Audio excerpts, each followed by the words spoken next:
এটা এটা এখানে খাবার আর এখানে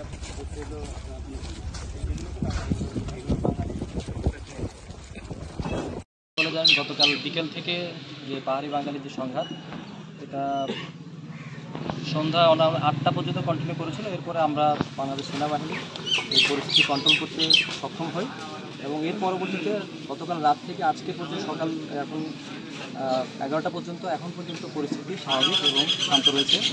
আপনারা দেখতে পাচ্ছেন ইতিমধ্যে টুরিস্টরা আসা যাওয়া করছে, সাধারণ লোকজন তাদের দোকানপাট চালু করেছে, গাড়ি ঘোড়াও চলছে এবং পরিস্থিতি নিয়ন্ত্রণের জন্য আমরা পুলিশ এবং সেনাবাহিনী এবং বিজেপি সার্বক্ষণিকভাবে আমরা এখন টহল আমাদের জারি রেখেছি। আশা করি এই পরিস্থিতি বর্তমানে শান্ত পরিস্থিতি বজায় থাকবে। Thank you. আপনারা আসলে ঘটনার ধারাবাহিকতা সবাই জানেন।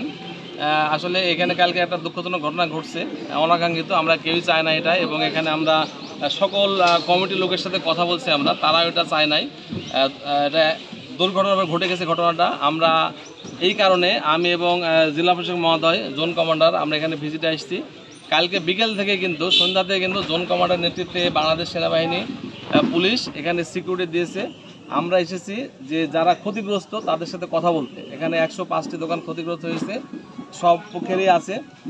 জেলা প্রশাসক মহোদয় ঘোষণা দিয়েছেন তাদের সর্বোচ্চ ক্ষতিপূরণ দেওয়ার চেষ্টা দেবেন উনি। আর আমরা চাই যেখানে সম্প্রীতি সৌহার্দ্য বজায় থাক, এই জন্য আমরা সবার সাথে কথা বলছি এবং তারাই সিদ্ধান্ত নিয়েছে। তারা এখনই বসে তারা একটা কমিটি করবে, এই বাজারে তারা ঘোরাফেরা করবে, সবার সাথে কথাবার্তা বলবে যেন যেটা হয়েছে ক্ষতি এই পর্যন্ত থাকবে। এখন একটা শান্তি স্থাপন এবং সবাই কাঁধে কাঁধ মিলিয়ে হাতে হাত মিলিয়ে যেন এই শহরে ভালোভাবে সুস্থভাবে থাকতে পারে এবং শান্তি স্থাপন করতে পারে, এই জন্য আমাদের আশা। আমরা অত্যন্ত আনন্দিত যে তারা আমাদের কথা শুনেছেন এবং তারা এখনই এটা এক্সিট করবে। স্যার, একটা বিষয় হচ্ছে কালকে এইটার ঘটনাকে কেন্দ্র করে জেলা শহরে কিছু উত্তেজনা হয়েছে। স্যার, এই ঘটনায় কোনো হতাহত আছে কিনা?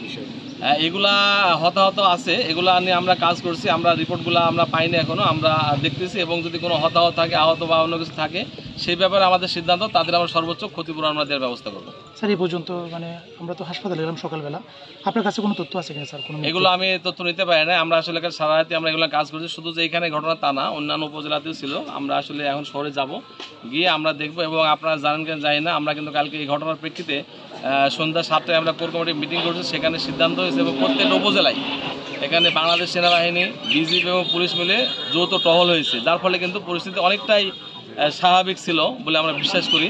এবং এখন আমরা যাব এবং আমরা মনে হয় 4টার সময় জেলা প্রশাসনের মিটিং ডাকছেন। এখানে সর্বদলীয় এবং সকল কমিটির লোক থাকবে। আমাদের একটা উদ্দেশ্য যেন যেটা হয়ে গেছে এখানেই যেন স্টাফ থাকে এবং শান্তি স্থাপন হয়, এর জন্য যা যা করণীয় আমরা সর্বোচ্চ করব।